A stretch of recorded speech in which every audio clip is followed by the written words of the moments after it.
The Hammond House is located on Grasslands Road, New York State Route 100C, in the Eastview section of the town of Mount Pleasant, New York, United States.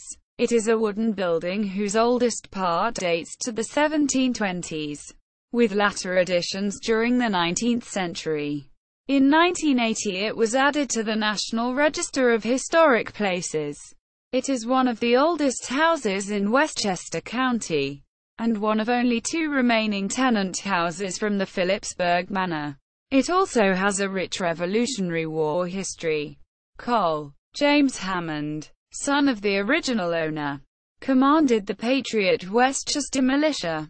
Some historical evidence supports a legend that George Washington visited the house for a brief conference with Hammond, Indiana, 1780, leaving just before the house was surrounded by Loyalists. During the war, the Hammond family bought the land. They held on to it until the 1920s, when New York City acquired the property to protect its watershed. It was planning to demolish the structure when the County Historical Society bought the deteriorating house and restored it for use as a historic house museum. It remained open in that capacity for another half-century. When the society shifted its focus to primarily serving as an archive, it sold it to New York Medical College, which used as a medical research laboratory for a decade. It was again saved from potential demolition by two brothers who bought it in the 1990s. They have been restoring it and using it as a venue for small folk music concerts.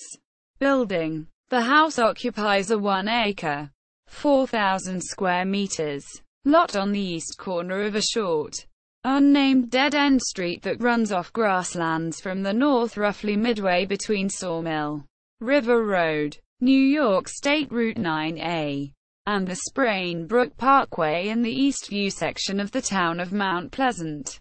The terrain is gently rolling, with the land across the road sloping to the south towards Mine Brook, a tributary of the Sawmill River to the west.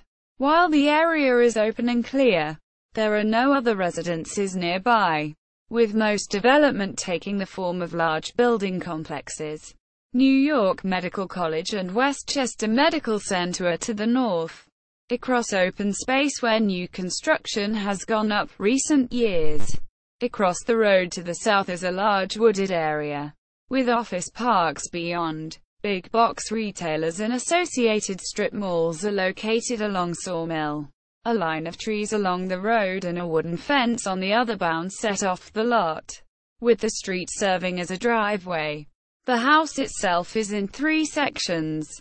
The main block is a 5-bay 1.5-story structure with a shingled gabled roof pierced by a single brick chimney in the center. It is sided in clapboard, running the full length of the south front facade is a porch.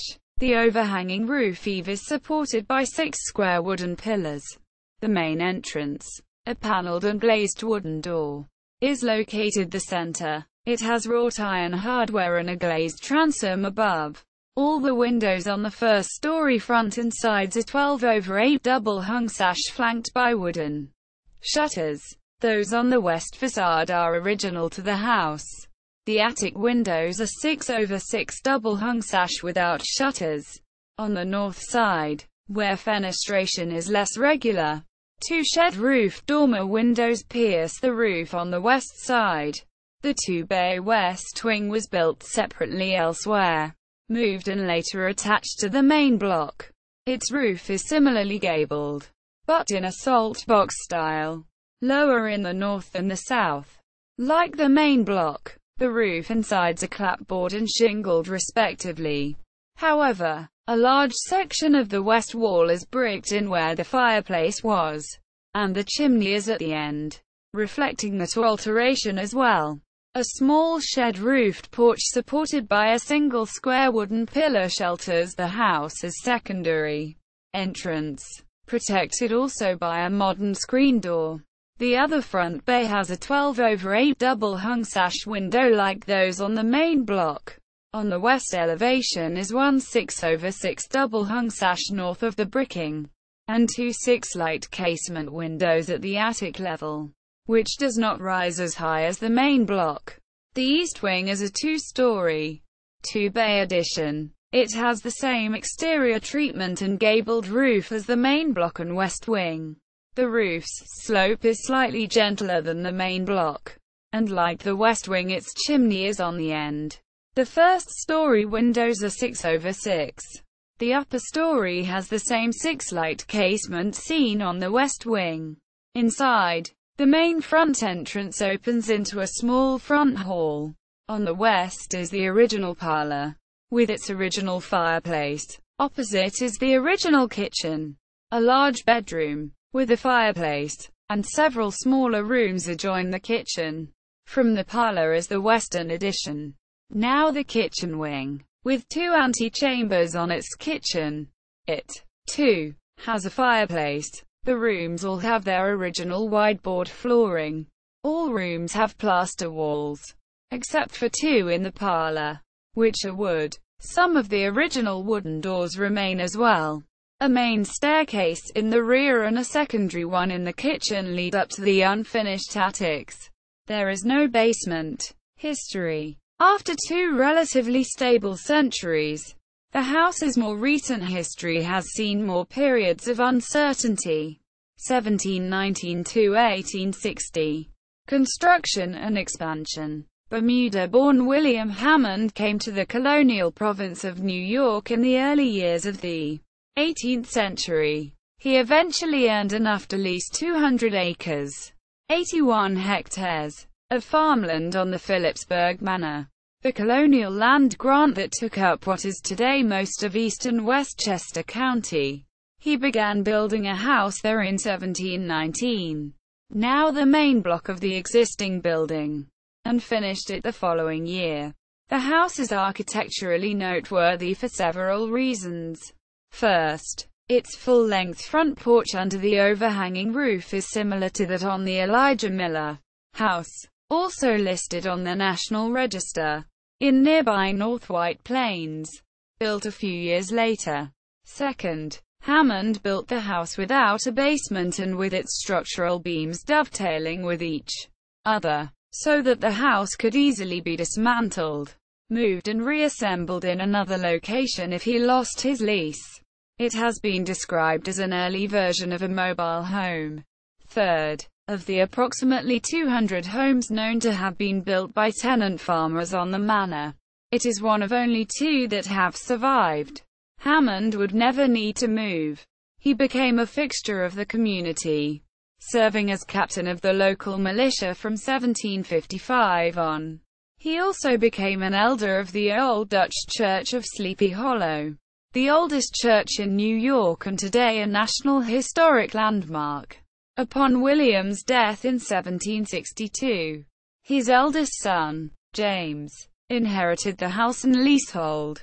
James Hammond followed his father into the local militia, serving as its captain as well when it fought on the Patriot side during the Revolutionary War. Shortly after he was promoted to lieutenant colonel. In August 1776, he was promoted to full colonel, shortly before leading his troops into the Battle of White Plains. Some recently discovered evidence supports a long-retold legend that, minutes after George Washington left a brief meeting with Hammond at the house in 1780, it was surrounded by opposing Loyalists, seeking to capture Washington. They instead settled for Hammond, and he was held prisoner on a ship on the Hudson River for a year and a half, then released at the end of the war. With the end of the war and the beginning of American independence came the end of the manor system. Hammond was able to buy not only the land the house stood on but the surrounding 242 acres, 98 hectares, where he continued growing wheat and flax. He further followed his father's footsteps to the leadership of the Old Dutch Church in Sleepy Hollow, where he was elected a trustee in 1786. James Hammond died in 1810. His family inherited the house. It stayed in their ownership for several generations over the course of the 19th century. Several of his descendants distinguished themselves in the military as well. Twice during their ownership, the house was expanded. In 1835, a small detached cottage on the property was moved and attached to the house, becoming the West Wing. A quarter-century later, in 1860, the East Wing was built. 1861 present. Ownership changes and preservation. The Hammonds eventually departed, and the house was left unoccupied. By the early 20th century it came into the ownership of the New York City Bureau of Water Supply. It was the only improvement on a 157-acre, 64 hectares, parcel surrounding the important junction of the Catskill and Delaware aqueducts. To better protect the city's water supply, the Bureau planned to demolish the neglected and deteriorated structure. In 1926, however, the Westchester County Historical Society persuaded the city to sell them just the house for $50, $700 in modern dollars. As part of the transaction, the city retained the right to demolish the structure and the society retained the right to move it, as well as use the acre around the house for its purposes. The society restored the house and reopened it 3 years later, operating it as a historic house museum, with a hodgepodge of displays that inaccurately represented early 19th century farm life as being authentic to the period of the house's construction. During the next half-century, the house would become known around the county for its museum use. The society did some minor repairs, replacing some floorboards and replastering some walls. After the 1960s, however, it limited its work to routine maintenance, neglecting the building's structural system. The house's 1976 listing coincided with a change in the society's mission from historic preservation to historical research, to the detriment of the house and its contents. Potentially valuable artifacts and records languished in unorganized, insufficiently protected conditions within the house. By the early 1980s it was obvious that some more work needed to be done. With a grant from the Norcross Wildlife Foundation, the society commissioned a historic structural report. It turned out that repairs would cost $500,000, since they could not justify that level of spending without assurances that the city would not invoke its right to tear down the house. The society's board tried to persuade the city to donate the underlying acre or sell it to the society at a token price. Those discussions were unsuccessful, and in 1984 the board turned to another Westchester-based historic preservation organization, Historic Hudson Valley, HHV, which operates and maintains several historic homes, including some National Historic Landmarks, as far north as Annandale-on-Hudson in Dutchess County. The board hoped that HHV would help them with moving the house, the city's preferred option, to the main Philipsburg Manor house in Sleepy Hollow, a site managed by that organization. HHV was interested, but only found the main block worth preserving, as it was the original house. The society's board was unwilling to sacrifice the wings. So, in 1989, it went public with its predicament and put the house up for sale. It hoped to be able to keep it on the original site, but said it would talk with anyone who had a viable plan for adaptive reuse. The poorly stored artifacts and records were moved to the county's newly built Records Center in Elmsford. At the end of that year it announced that it had found a buyer. Nearby New York Medical College, which was starting to expand in the area to the north of the house, along with Westchester Medical Center, the former Grasslands Hospital. The sale price was undisclosed at the time, but it was reported that the college would pay $50,000 to update the house's electrical and heating systems, as well as repaint both the interior and exterior. The house became its center for field research on Lyme disease, then a growing public health problem during Westchester's summer months. By 1995, however, the house was again facing the threat of demolition or relocation.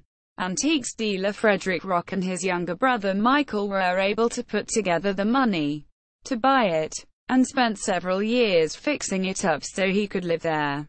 A folk music enthusiast, he began hosting regular hootenannies in 1999. These grew into a series of backyard performances featuring artists like the Kennedys, Jack Hardy and Maggie Roche. See also National Register of Historic Places listings in northern Westchester County, New York. Notes. Owner's website.